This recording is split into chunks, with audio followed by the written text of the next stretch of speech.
नमस्कार साथियों, स्वागत है आपका हमारे YouTube चैनल पनवार क्लास में। तो आज हम करने वाले हैं बीएससी फर्स्ट सेमेस्टर जो एग्ज़ाम होने वाले हैं फॉर कोटा यूनिवर्सिटी में, जो 3 अप्रैल को एग्ज़ाम है बॉटनी का। उसके मैं वेरी वेरी इंपॉर्टेंट क्वेश्चन आपको मैं बताने वाला हूँ। ये मैं वेरी वेरी इंपॉर्टेंट किसे बताऊँगा आपको, एक मॉडल पेपर के थ्रू आपको मैं बताने वाला हूँ। ये मॉडल पेपर पूरे एग्ज़ाम पैटर्न के अकॉर्डिंग ही बनाया गया है। तो आप देख सकते हो पेपर है बॉटनी का, और यहाँ पर पेपर का नाम लिखा हुआ है। क्या नाम है यहाँ पर आप देख सकते हो। जैसे कि आपको पता होगा एग्ज़ाम का टाइम कितने घंटे रहने वाला है, आपको 3 घंटे का टाइम मिलेगा। और मैक्सिमम मार्क्स आपके कितने मार्क्स आपके रहने वाले 70 मार्क्स का यहाँ पर होने वाला है। 2 सेक्शन में आपका पेपर आएगा, और लास्ट में मैं आपको बताऊंगा कि आपको पासिंग मार्क्स का आपको कितने चाहिए होते हैं। तो चलिए अभी शुरू कर लेते हैं वीडियो को। सेक्शन ए के आपको पता होगा, सेक्शन ए में कितने क्वेश्चन आते हैं आपको पता होगा, 10 क्वेश्चन आते हैं। और 10 क्वेश्चन ही आपको सारे के सारे आपको करने होते हैं, और एक क्वेश्चन आपका प्रत्येक यूनिट से उठाया जाता है। जैसे कि आपको पता होगा 5 यूनिट है आपकी बॉटनी के पेपर में, और 2 क्वेश्चन यहाँ पर एक यूनिट से उठाए जाते हैं ना। तो चलिए देख लेते हैं कौन कौन से वेरी वेरी इंपॉर्टेंट हो जाते हैं।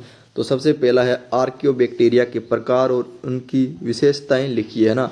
आर्कियोबैक्टीरिया है जो यूनिट नंबर फर्स्ट में आपको बताई जाती है, वहाँ से आपको इसको याद कर लेना है।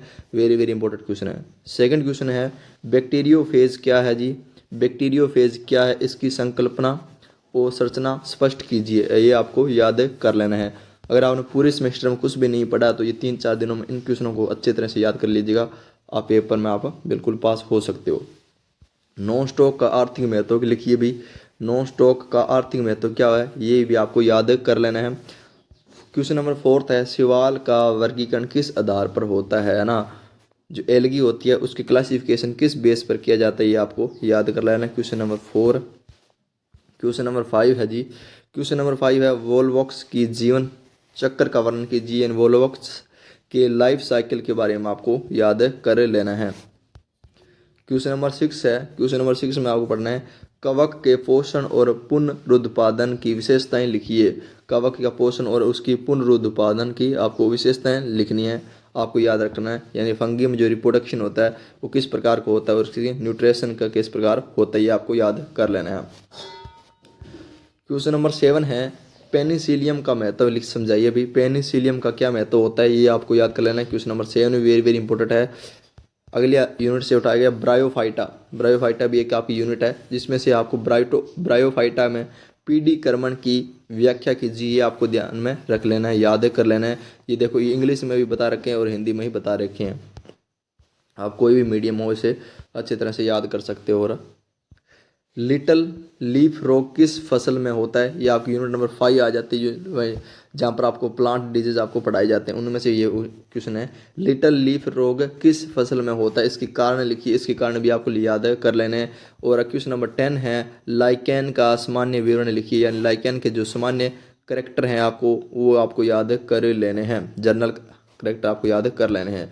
तो ये था अभी सेक्शन ए। आगे बात करते हैं सेक्शन बी, जो कि आपको काफ़ी मार्क्स का होता है ना। सेक्शन बी में आपको पता होगा कुल कितने क्वेश्चन मिलते हैं आपको। 10 क्वेश्चन आपको मिलते हैं। 2 क्वेश्चन आपको प्रत्येक यूनिट में से यहाँ पर आए जाते हैं ना। 2 क्वेश्चन आपको प्रत्येक यूनिट में से आते हैं। और आपको कितने अटैम्प्ट करने होते हैं, आपको अटैम्प्ट करने होते हैं यहाँ पर केवल 5 क्वेश्चन आपको अटैम्प्ट करने होते हैं। और प्रत्येक क्वेश्चन कितने नंबर मार्क्स का होता है, तो प्रत्येक क्वेश्चन कितने मार्क्स का होता है, 10 मार्क्स का यहाँ पर प्रत्येक क्वेश्चन होता है। यानी क्वेश्चन आपको यहाँ पर बहुत बड़ा आएगा, और यहाँ पर 10 मार्क्स का आपका एक क्वेश्चन यहाँ पे होता है। तो चलिए शुरू करते हैं। यूनिट वाइज मैं आपको बताने वाला हूँ, बिल्कुल यूनिट वाइज मैं बताने वाला हूँ। यूनिट नंबर फर्स्ट है। यूनिट नंबर फर्स्ट में कौन कौन से इंपॉर्टेंट हो जाते हैं जी। बैक्टीरिया के पोषण पद्धतियों का वर्णन कीजिए। जो इसके बैक्टीरिया होते हैं उसके न्यूट्रिशन का आपको पूरा याद कर लेना है, इसका पूरा विवरण आपको याद कर लेना है। क्योंकि इसमें क्वेश्चन नंबर कितने नंबर का है, 10 मार्क्स का है, तो क्वेश्चन थोड़ा सा बड़ा ही यहाँ पर पूछा जाएगा। माइकोप्लाज्मा और साइनोबैक्टीरिया की सामान्य विशेषताएं क्या होती है, ये आपको याद कर लेना है जी। माइकोप्लाज्मा और साइनोबैक्टीरिया की इसके सामान्य करेक्टर क्या होते हैं, ये आपको याद कर लेना। वेरी वेरी इंपॉर्टेंट क्वेश्चन है यूनिट नंबर फर्स्ट से। आगे है unit number second. Unit number second से कौन कौन से वेरी वेरी इंपॉर्टेंट हो जाते हैं जी। यूनिट नंबर सेकंड में आपको पता होगा सवाल है एलगी यहाँ पर पढ़ाई जाती है ना। एलगी के आर्थिक महत्व, इसके आर्थिक महत्व आपको याद कर लेना जी। सवाल के आर्थिक महत्व क्या होते हैं। और सवाल में कौन सी याद कर लेनी है, चारा की जो लाइफ साइकिल है, जो अलग अलग सवाल होते हैं उनके आपको पढ़ लेना है। जिससे चारा को एक डायग्राम की तरह पूरा जो साइकिल बनता है ना, ये आपको याद कर लेना है। तो ये था भी यूनिट नंबर सेकंड से वेरी वेरी इंपॉर्टेंट आ जाते हैं। आगे है यूनिट नंबर 3।